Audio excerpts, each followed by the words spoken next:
ইমানদারদের জন্য, বিশ্বাসীদের জন্য সুসংবাদ। আমরা যারা দাবি করি আমরা ইমানদার, আমরা মুমিন, আমরা মুসলমান, আমাদের জন্য একটি সুসংবাদ আজকে আমরা আলোচনা করব। যেই আয়াতকে নিয়ে কথা বলবো সেটি হলো সূরাতুত তওবার 112 নম্বর আয়াত। সূরাতুত তওবার 111 নম্বর আয়াতে আল্লাহ সুবহানাহু ওয়া তাআলা ইমানদারদেরকে লক্ষ্য করে কিছু গুরুত্বপূর্ণ কথা বলে 112 নম্বর আয়াত মানে তার পরবর্তী আয়াতের মধ্যে এই ইমানদারদের 9টা কোয়ালিটি, 9টি বৈশিষ্ট্য আল্লাহ সুবহানাহু ওয়া তাআলা কোরআন কারীমে উল্লেখ করেছেন।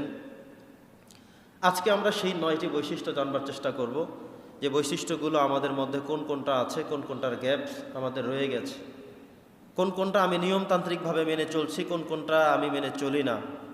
আমার মধ্যের দোষগুলো, আমার সমস্যাগুলো আমি আয়নার সামনে দাঁড়িয়ে যেভাবে আমি আমার ফেজ, আমি আমার চেহারা, আমি আমার মুখমণ্ডল দেখে আমি সকল সমস্যার সমাধান করি, আমার দূষিত বিষয়গুলো, আমার নজরে আসা সমস্যাগুলো আমি যেভাবে সমাধান করে থাকি, ঠিক সেভাবে আজকে আমরা কোরআনের আয়নায় সূরাতু আত-তাওবার 112 নম্বরের আয়াতের আলোকে আমরা আজকে ঠিক করব। সবাই পড়ি ইনশাআল্লাহ।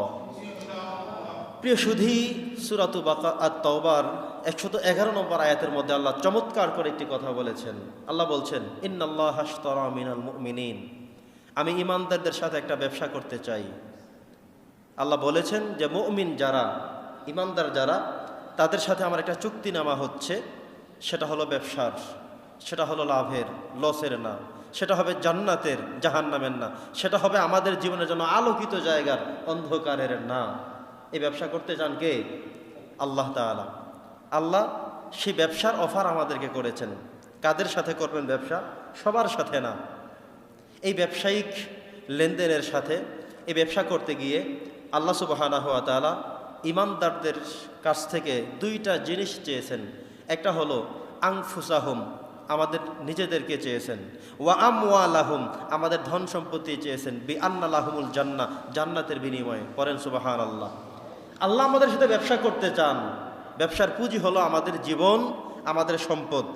এটার মাধ্যমে এটা আমরা আল্লাহর জন্য উৎসর্গ করে দেব, বিনিময়ে আল্লাহ তাআলা আমাদের জন্য জান্নাত দিবেন। পড়েন না সুবহানাল্লাহ। কি এক চূড়ান্ত বেচা কিনা, কি এক গুরুত্বপূর্ণ ক্রয় বিক্রয় এর রিলেশনশিপ স্বয়ং ইমানদারদের সাথে আল্লাহ তাআলা করার অফার করেছেন। ইন্নাল্লাহা আশতারা, নিশ্চয়ই আল্লাহ সুবহানাহু ওয়া তাআলা ইশতারা মানে ব্যবসা করতে চায়। ইশতারা শব্দের অর্থ হলো বেচা কিনা করতে চায়। মিনাল মুমিনিনা, মুমিনদের সাথে, আনফুসাহুম, মুমিনরা তাদের জীবন বিক্রি করবে, ওয়া আমওয়ালাহুম, তাদের সম্পত্তি দিবে, জীবন দিয়ে, সম্পদ দিয়ে, সব আল্লাহর জন্য উজাড় করে দিয়ে। কেন দিবেন? আল্লাহ বলছেন বিআন্না লাহুমুল জান্নাহ, আমি দিব জান্নাত, তারা দিবে তাদের জীবন, তারা দিবে তাদের সম্পদ, অর্থ করি। সুবহানাল্লাহ। তাহলে এই বেচা কিনা, এই ব্যবসার জন্য আমরা প্রস্তুত আছি কিনা? কথা বলেন, আমরা প্রস্তুত আছি কিনা? আমরা আমাদের জীবন দিয়ে, আমরা আমাদের সম্পত্তি দিয়ে, আমাদের জীবনের মালিক কে? আল্লাহ তাআলা। আল্লাহ জীবন দিয়ে আল্লাহ আমার জীবনটা চেয়েছেন যে তোমার এই জীবনকে আমি আল্লাহর জন্য উৎসর্গ করো। নাম্বার 2, আমাদের যত সম্পত্তি, টাকা পয়সা, অর্থকড়ি, ধন সম্পদ, ঘর বাড়ি, জায়গা জমি, এগুলো আল্লাহ তাআলা দয়া করে আমাদেরকে দিয়েছেন। ঠিক নয় কি? আমার মতো অনেক মানুষ এমন ব্রেনি, বুদ্ধি, আকল, জ্ঞান, আমার থেকে ভালো বোঝেন, আমার থেকে ভালো জানেন, আমার থেকে ভালো দক্ষতা তার আছে, আমার থেকে বেশি ক্যাপাসিটি সে জানে, কিন্তু আমার টাকা পয়সার কাছে ধারেও তিনি নাই, আমার জায়গা জমির পাশে তিনি আসতে পারছেন না, আমার ব্যবসার সাথে তিনি কোনো তুলনাই করতে পারছেন না, অথচ তার জ্ঞান, বুদ্ধি, মেধা, ইজ্জত, সম্মান কোনোটাই কম না।